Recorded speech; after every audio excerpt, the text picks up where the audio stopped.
অন্তর্বর্তীকালীন সরকারের উপদেষ্টা ও জুলাই গণ অভ্যুত্থানের অন্যতম নেতা আসিফ মাহমুদ সজীব ভুঁইয়ার বাবার বিরুদ্ধে ভয়, ভীতি ও হুমকি দিয়ে এলাকা ছাড়া করার অভিযোগ পাওয়া গেছে।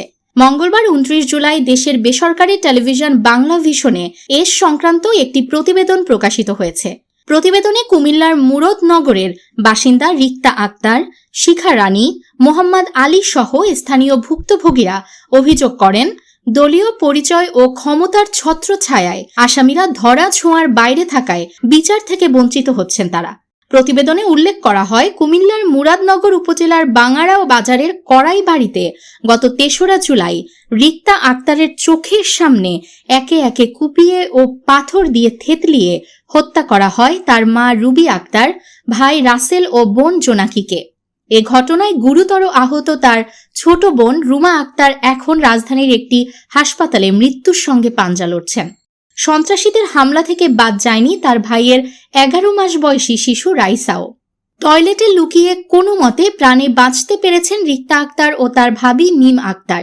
কিন্তু ঘটনার পর পলাতক থাকার কথা আসামিদের, অথচ পালিয়ে বেড়াতে হচ্ছে ভুক্তভোগী এই পরিবারকেই। রিক্তা আক্তারের অভিযোগ, হত্যা মামলার মূল আসামি স্থানীয় আওয়ামী লীগ নেতা এবং ইউপি চেয়ারম্যান শিমুল বিল্লাহ সহ প্রধান আসামিরা রয়েছেন উপদেষ্টা আসিফ মাহমুদের বাবার আশ্রয়ে। এ কারণেই পুলিশ তাদের গ্রেফতার করছে না। এ ঘটনায় দোষীরা স্থানীয় সরকার ও যুব উন্নয়ন উপদেষ্টা আসিফ মাহমুদের আশ্রয়ে রয়েছে বলেও অভিযোগ করেন রিক্তা আক্তার এবং তার ভাবি মিম আক্তার।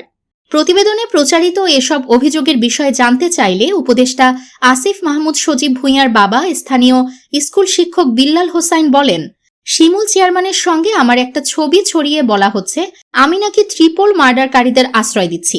শিমুল আমাদের ইউনিয়নের রানিং চেয়ারম্যান আর আমি স্কুলের হেডমাস্টার। স্বাভাবিকভাবেই তার সঙ্গে আমার উঠা বসা হতে পারে, একে অপরকে চা খাওয়াতে পারি, কিন্তু সেই সময় ছবি তুলে সেটা প্রচার করে আমাদের অযথা দোষী বানানোর চেষ্টা করা হচ্ছে। অথচ এই ছবিটা আরো 6 মাস আগের, আর মার্ডার হয়েছে 3 জুলাই। অপরদিকে প্রতিবেদনে উল্লেখ করা হয়, আসিফ মাহমুদের বাবার বিরুদ্ধে ওঠা ক্ষমতার অপব্যবহারের অভিযোগের বিষয়ে জানতে উপদেষ্টা আসিফ মাহমুদের মোবাইলে বারবার কল করা হলেও তিনি রিসিভ করেননি। নিউজ ডেস্ক, দৈনিক অন্যধারা।